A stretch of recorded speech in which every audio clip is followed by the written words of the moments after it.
بسم اللہ الرحمن الرحیم۔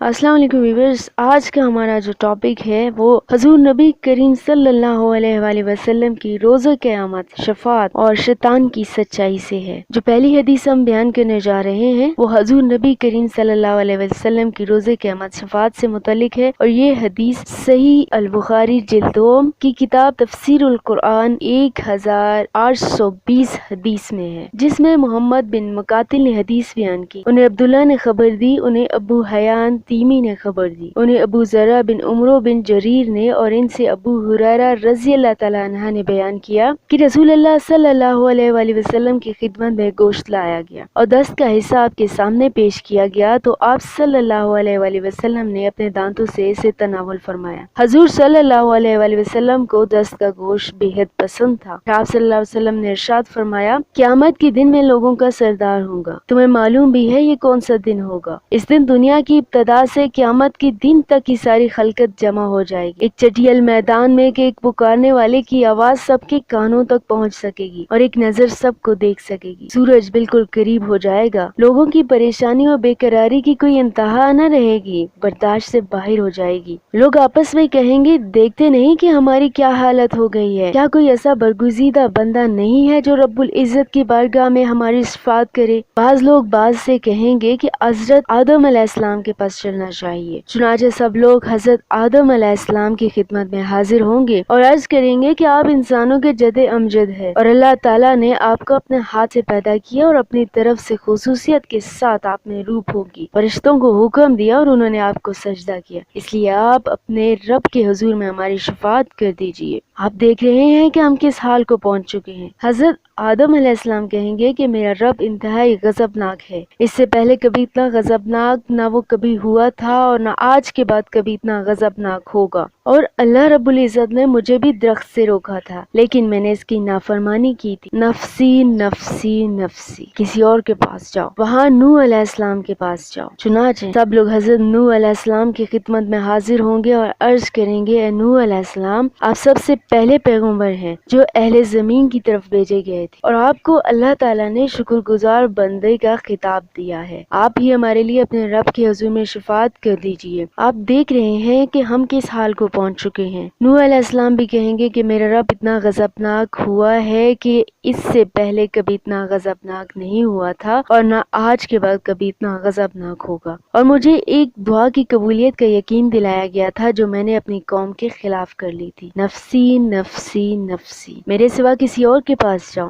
ہاں ابراہیم علیہ السلام کے پاس جاؤ۔ سب لوگ ابراہیم علیہ السلام کی خدمت میں حاضر ہوں گے اور عرض کریں گے، اے ابراہیم علیہ السلام، آپ اللہ کے نبی اور اللہ کے خلیل ہیں، روئے زمین میں منتخب، آپ ہماری شفاعت کیجیے۔ آپ ملاحظہ فرما رہے ہیں کہ ہم کس حالت کو پہنچ چکے ہیں۔ ابراہیم علیہ السلام بھی کہیں گے کہ آج میرا رب بہت غضبناک ہے، اتنا غضبناک وہ نہ پہلے ہوا تھا اور نہ آج کے بعد ہوگا، اور میں نے 3 جھوٹ بولے تھے۔ ابو حیان نے اپنی روایت میں ان تینوں کا ذکر کیا ہے۔ نفسی نفسی نفس، میرے سوا کسی اور کے پاس جاؤ، ہاں موسیٰ علیہ السلام کے پاس جاؤ۔ سب لوگ موسیٰ علیہ السلام کی خدمت میں حاضر ہوں گے اور عرض کریں گے، اے موسیٰ علیہ السلام، آپ اللہ کے رسول ہیں، اللہ تعالیٰ نے آپ کو اپنی طرف رسالت اور اپنے کلام کے ذریعے فضیلت دی، آپ ہماری شفاعت اپنے رب کے حضور میں کریں۔ آپ دیکھ رہے ہیں کہ ہم کس حالت کو پہنچ چکے ہیں۔ موسیٰ علیہ السلام کہیں گے کہ آج اللہ تعالیٰ بہت غضبناک، اتنا غضبناک کہ وہ نہ پہلے کبھی ہوا تھا اور نہ آج کے بعد کبھی ہوگا، اور میں نے ایک شخص کو قتل کر دیا تھا حالانکہ اللہ کی طرف سے مجھے اس کا کوئی حکم نہیں ملا تھا۔ نفسی نفسی نفسی، میرے سوا کسی اور کے پاس جاؤ،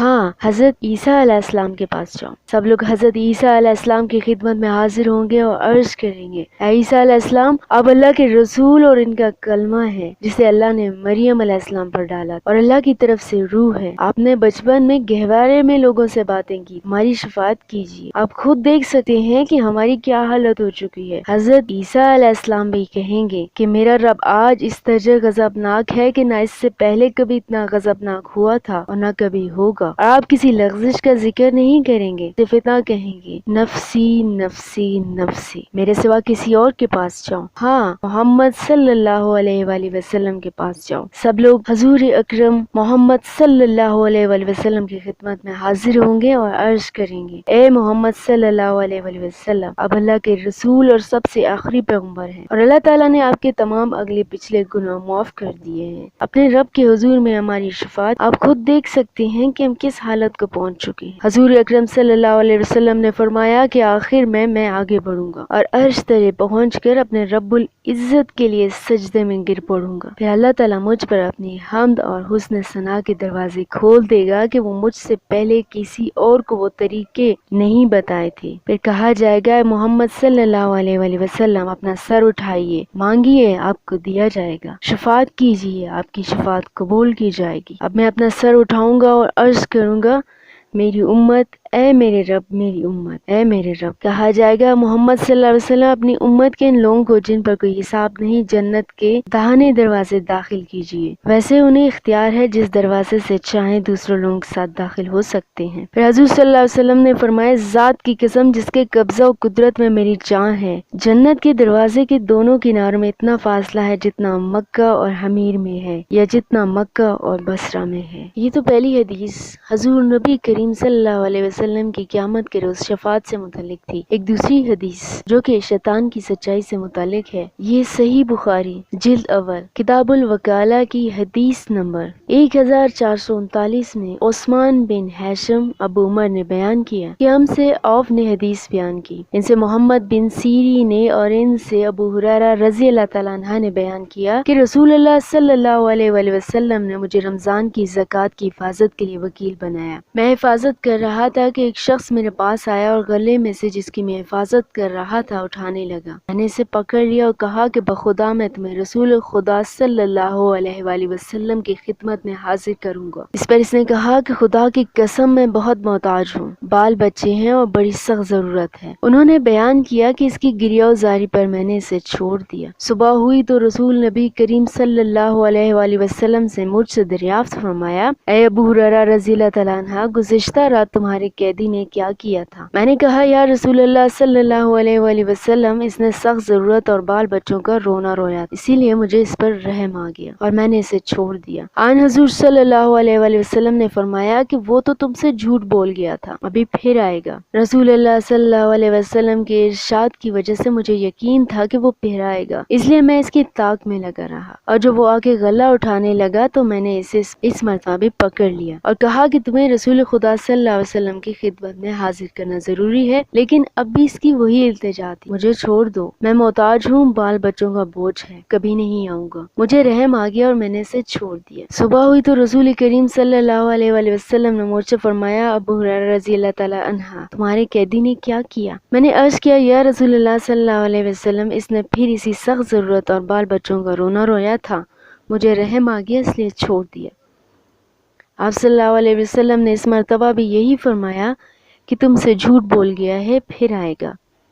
تیسری مرتبہ پھر اس کی طاق میں تھا کہ اس نے آ کر غلہ اٹھانا شروع کیا تو میں نے اسے پکڑ لیا اور کہا کہ تمہیں رسول اللہ صلی اللہ علیہ وآلہ وسلم کی خدمت میں پہنچانا ضروری ہو گیا ہے۔ یہ تیسرا موقع ہے، ہر مرتبہ تم یقین دلاتے ہو کہ پھر اس جرم کا اعادہ نہیں کرو گے، لیکن باز نہیں آتے۔ اس نے کہا اس مرتبہ مجھے چھوڑ دو تو میں تمہیں چند ایسے کلمات سکھا دوں جس سے اللہ تعالیٰ تمہیں فائدہ پہنچائے گا۔ میں نے پوچھا وہ کلمات کیا ہیں؟ اس نے کہا جب اپنے بستر پر لیٹنے لگو تو آیت الکرسی پوری آیت پڑھ ڈالو، ایک نگراں اللہ تعالیٰ کی طرف سے برابر تمہاری حفاظت کرتا رہے گا اور صبح تک شیطان تمہارے قریب بھی نہیں آ سکے گا۔ اس مرتبہ بھی میں نے اسے چھوڑ دیا۔ صبح ہوئی تو رسول کریم صلی اللہ علیہ وسلم نے دریافت فرمایا، گزشتہ رات تمہارے قیدی نے تم سے کیا معاملہ کیا؟ میں نے عرض کیا یا رسول اللہ صلی اللہ علیہ وسلم، اس نے مجھے چند کلمات سکھائے اور یقین دلایا کہ اللہ تعالیٰ مجھے اس سے نفع پہنچائے گا، اس لیے میں نے اسے چھوڑ دیا۔ حضور صلی اللہ علیہ وآلہ وسلم نے دریافت فرمایا کہ وہ کلمات کیا ہیں؟ میں نے عرض کیا کہ اس نے بتایا جب بستر پر لیٹو تو آیت الکرسی پڑھ لو شروع سے آخر تک۔ اس نے مجھ سے کہا اللہ تعالیٰ کی طرف سے تم پر برابر ایک نگراں مقرر رہے گا اور صبح تک شیطان تمہارے قریب ہی نہیں آ سکے گا۔ صحابہ رضی اللہ تعالیٰ خیر کو سب سے آگے بڑھ کر لے لینے کے مشتاق تھے۔ نبی کریم صلی اللہ علیہ وآلہ وسلم نے ان کی یہ بات سن کر فرمایا کہ اگرچہ وہ جھوٹا تھا لیکن تم سے سچ بول گیا۔ اے ابو ہریرہ رضی اللہ تعالیٰ عنہ،